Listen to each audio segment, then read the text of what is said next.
सुप्रभात प्यारे बच्चों, आज हम पढ़ेंगे पाठ 6 और पाठ का नाम है एकाकी विहग।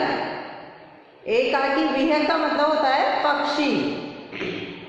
प्रस्तुत कविता में, इस कविता में हमें कवि ने ऋतुराज के आगमन पर, ऋतुराज मतलब वर्षा ऋतु के आगमन पर, जब वर्षा ऋतु आती है तब प्रकृति का वर्णन कैसा होता है, उसी वर्णन के बारे में हमें कवि ने इस कविता के माध्यम से बताया है।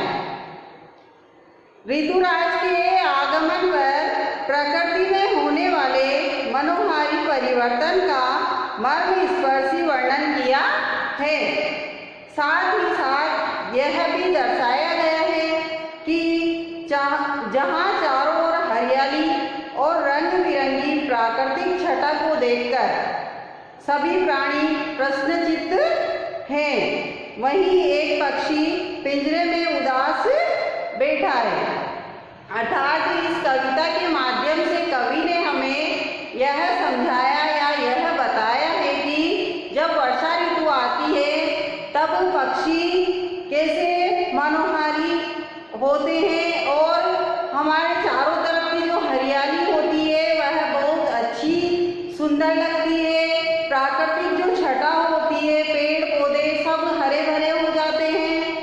लेकिन इसके बावजूद भी एक पक्षी वर्षा ऋतु में इतने सुंदर प्राकृतिक छटा के बावजूद एक पक्षी अपने पिंजरे में उदास बैठा हुआ है। इसके बारे में हमें इस कविता के माध्यम से बताया है।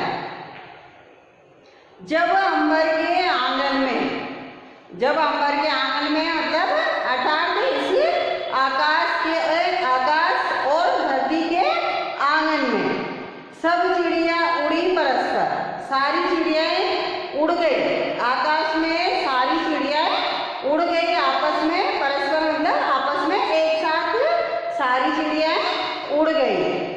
जब हिलमिल पत्ते सारे कर उठे अचानक मरमर, अर्थात जब हवा चलने लगी तो फिर पत्तों के हिलने की आवाजें आने लगी, सभी पत्ते हिलने लगे, हिलमिल पत्ते सारे हिलने लगे और इस आकाश और अंबर धरती के बीच में सारी चिड़ियाएं अंबर में एक साथ हिलमिल करके उड़ने लगी।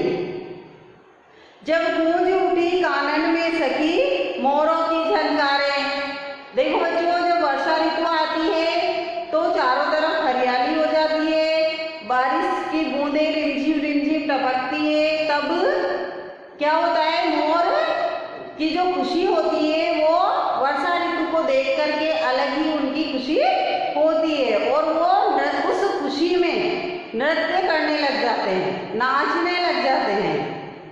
तो जब गूंज उठी कानन में सखी, अर्थात ये सहेली इन कानों में जब मोरों की आवाजें गूंज उठी, वन वन उपवन में सखी भ्रमरों की गुंजारे, और वन वन मतलब बागों में भी किसकी गुंजन होने लगी, भ्रमरों की। जो भंवरे होते हैं वो भी फूलों पर गुंजन करने लगे। तब एकाकी खग कोई तिनको के बंदी घर में, तब क्या हुआ बच्चों, देखो एकाकी खग मतलब एक पक्षी, तिनको के बंदी घर में, ऐसी खुशहाल ऐसी प्राकृतिक छटा के समय जब पक्षी, सारे पक्षी आकाश में एक साथ उड़ने लगे और पेड़ पौधों की, दो घास की सबकी हरियाली दिखाई देने लगी, ऐसे समय में भी एक जो पक्षी है वो क्या है, एक पिंजरे में कैद है, कर टीटी चुप हो बैठा। उसी पिंजरे में से उसकी आवाज आ रही है, कैसी बच्चों, टीटी करने की, अपने सूने पिंजरे में। अब उसका जो पिंजरा है उसमें सिर्फ वो अकेला बैठा है और कोई नहीं है, तो वो उसी पिंजरे में से उसकी टीटी करने की आवाजें आ रही हैं और उस सूने पिंजरे में वो अकेला बैठा हुआ है।